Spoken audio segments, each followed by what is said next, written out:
I'm interested in theological education. What are your thoughts on local training? I know there will always be a place for residential seminaries, but theological education for laity, can be for priests and deacons that could be local as well as residential. And are you looking forward to taking folks locally trained? No, I haven't dodged the first time. We're both for it.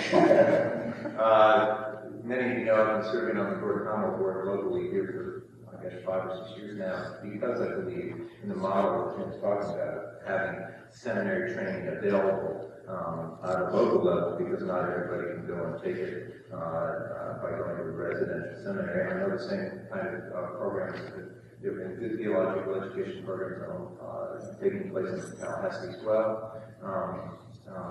Rob, you're starting something for Anglicans, which in this area, which I think is great.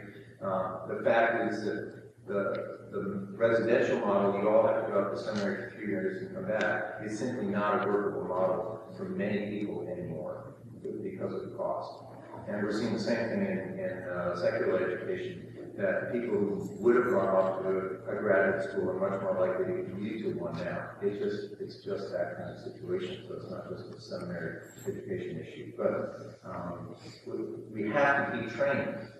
I think the greatest need, in addition to giving sort of the scriptures and biblical information, the greatest need right now is translation. How do we look at the culture we're dealing with now and bring the gospel to them? Because there is not the same set of natural connections between the culture and the gospel and the scriptures that we had 18, 20 years ago.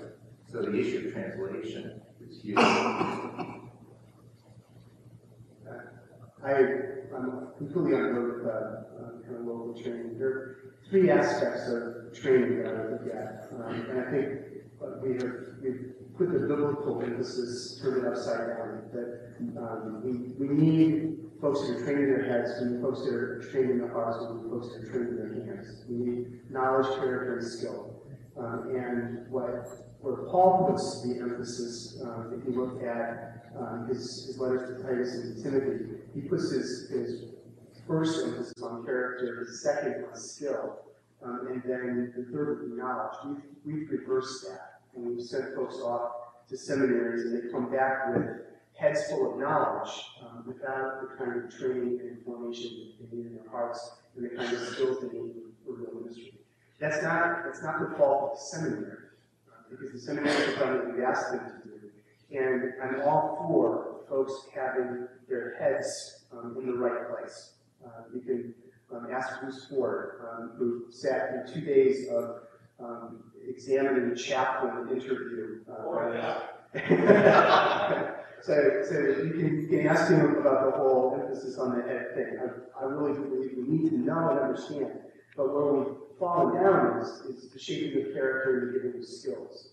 And so that, I think, can be done more effectively in a local context, so that we're not taking people out of leadership in a local context, sending them off to a seminary, and then the old way was you take them out of significant ministry where they did identify as leaders, to send them off to seminary, and one place in the world they can't come back to do leadership is where they left. Which seems like the most bizarre thing you can imagine. It's like as if Paul was sent off from Antioch and said, well, now that when you leave, you know you can never come back. Because you'll go and be different, and we'll be different, and when we get back, it just won't fit. And so once you leave here, please settle in Philippi. So I think we just need to rethink it. We need to tap into the strengths of residential programs. We need to develop local programs. But most of all, we need to figure out how we're forming character and giving skill in the industry.